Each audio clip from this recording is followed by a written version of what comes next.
Hey, what is up everyone? Welcome back to our YouTube channel. So for today's video, I'm going to teach you how you can easily change your bank account on Stripe.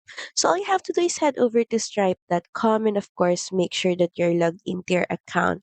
Then next in your account dashboard, just head over to the settings icon and click on it. Then next under the account settings, just click on business. Next is just switch on bank accounts and currencies.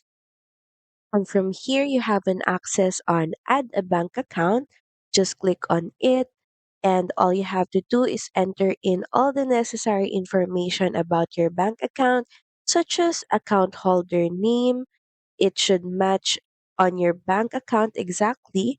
And also enter in your routing number, your account number, and just confirm your account number.